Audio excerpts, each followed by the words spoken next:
بسم اللہ الرحمن الرحیم۔ بہت سے لوگ یہ سوال کرتے ہیں کہ ماہ رمضان میں شیطان کو تو قید کر دیا جاتا ہے تو پھر بھی گناہ کیوں ہوتے ہیں؟ بہت سے لوگ ماہ رمضان میں ذخیرہ اندوزی کے گناہ میں مبتلا نظر آتے ہیں، بہت سے لوگ غیبت، بدنظری، دوسرے گناہوں میں مبتلا نظر آتے ہیں۔ تو اگر شیطان قید کر دیا جاتا ہے تو پھر یہ سب گناہ کیوں ہوتے ہیں؟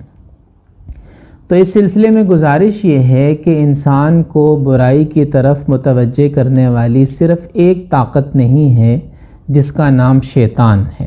شیطان بھی ایک طاقت ہے، الذی یوسوس فی صدور الناس، جو لوگوں کے دلوں میں وسوسے ڈالتا ہے، لوگوں کو گناہوں کی طرف راغب کرتا ہے، برے کاموں کی طرف لگاتا ہے۔ تو شیطان بھی برائی کی ایک طاقت ہے، لیکن صرف شیطان ہی برائی کی طاقت نہیں ہے۔ شیطان کے علاوہ ہم قرآن مجید میں دیکھتے ہیں کہ انسانی نفس کو بھی برائی کی ایک طاقت قرار دیا گیا ہے۔ ارشاد باری تعالی ہے، ان النفس لامارۃ بالسوء، کہ انسان کا اپنا نفس اسے گناہ کی طرف لے کر جاتا ہے، اسے برائی کی طرف راغب کرتا ہے۔ تو گناہ کی اور برائی کی طرف بلانے والی ایک طاقت انسان کا اپنا نفس ہے۔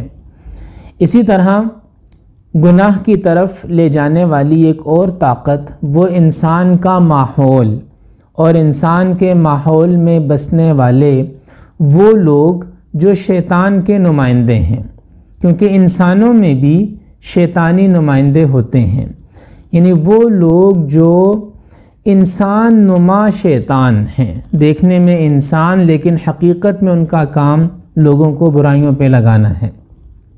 جیسے سورۃ الناس کی آخری آیت میں ارشاد باری تعالی ہے، من الجنۃ والناس، یعنی جو انسان کے دل میں وسوسے ڈالتے ہیں وہ جنات میں سے بھی ہیں جنہیں ہم شیطان کہتے ہیں، اور وہ انسانوں میں سے بھی ہیں، یعنی وہ لوگ جو انسانوں کو برائیوں پر لگاتے ہیں۔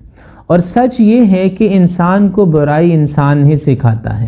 مثلا ایک تجزیے کے مطابق دنیا میں جو لوگ منشیات کے عادی ہیں، ڈرگز لیتے ہیں، ان میں 95% سے زیادہ لوگ ایسے ہیں جنہیں ان کے دوستوں نے یا ان کے ماحول نے اس برائی پر لگایا ہے۔ یعنی کوئی بھی انسان ایسا نہیں ہوتا کہ اچانک بیٹھے بیٹھے اس کو کوئی خیال آئے اور وہ منشیات کا، نشہ آور چیزوں کا استعمال شروع کر دے، بلکہ وہ ماحول ہے، وہ دوست ہیں، وہ جان پہچان والے لوگ ہیں جو ان گناہوں پر اس کو لگاتے ہیں۔ تو رمضان میں شیطان قید کر دیا جاتا ہے، لیکن انسان کا نفس اسے ابھی بھی گناہوں کی طرف متوجہ کرتا رہتا ہے۔